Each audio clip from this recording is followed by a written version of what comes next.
Boche Gold and Diamonds. Buy now, pay later. മൃതദേഹം നാട്ടിലെത്തിക്കാൻ സാമ്പത്തികം തടസ്സമായി. പനി ബാധിച്ച് മരണപ്പെട്ട അന്യസംസ്ഥാന തൊഴിലാളിയായ യുവതിയുടെ മൃതദേഹം കോരങ്ങത്ത് ജുമാ മസ്ജിദ് ഖബർസ്ഥാനിൽ മറവ് ചെയ്തു. ബീഹാർ സ്വദേശിനിയായ യുവതിയുടെ മൃതദേഹമാണ് തിരൂരിൽ സംസ്കരിച്ചത്. ബീഹാർ അരാറി ജില്ലയിലെ റുക്സാർ എന്ന 26-കാരിയാണ് പനി ബാധിച്ച് മരണപ്പെട്ടത്. ഹൈവേ റോഡ് നിർമ്മാണത്തിലെത്തിയ തൊഴിലാളിയാണ്. എടരിക്കോട് പാലച്ചിറമാടിൽ റോഡരികിൽ ടെന്റ് കെട്ടിയാണ് റുക്സാറും ഭർത്താവും 2 കുട്ടികളും കഴിയുന്നത്. കടുത്ത പനിയെ തുടർന്ന് ബുധനാഴ്ചയാണ് മരണപ്പെട്ടത്. മൃതദേഹം നാട്ടിലെത്തിക്കാൻ വലിയൊരു തുക തന്നെ വേണ്ടിവന്നതിനാലാണ് തിരൂരിൽ തന്നെ സംസ്കരിക്കാൻ ബന്ധുക്കൾ തയ്യാറായത്.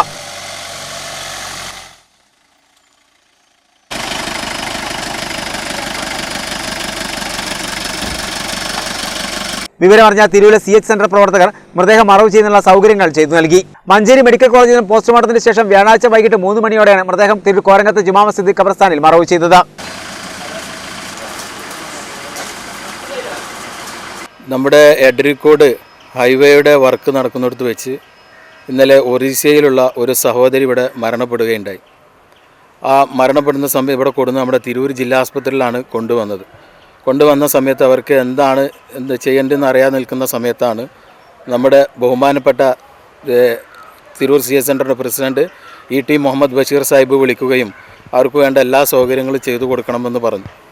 ആ പോലീസ് വന്ന് അവർ ഇൻക്വസ്റ്റ് നടപടികളൊക്കെ കഴിഞ്ഞതിന് ശേഷം മഞ്ചേരി മെഡിക്കൽ കോളേജിലേക്ക് കൊണ്ടുപോവുകയും അവിടെ വെച്ച് ഇന്ന് രാവിലെ പോസ്റ്റ്മോർട്ടം നടന്ന് അതിൻ്റെ നടപടി കഴിഞ്ഞതിന് ശേഷം അവർക്കത് മറവ് ചെയ്യണം.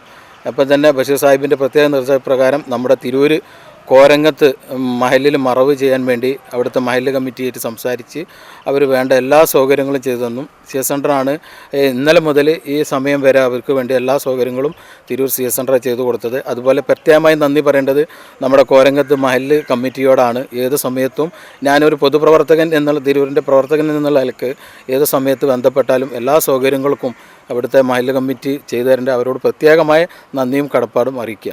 മജിദാണ് ഭർത്താവ്. 3 വയസ്സുകാരി ദിൽഷാന, 4 വയസ്സുകാരൻ ദിൽന മനാസ് എന്നിവർ മക്കളാണ്.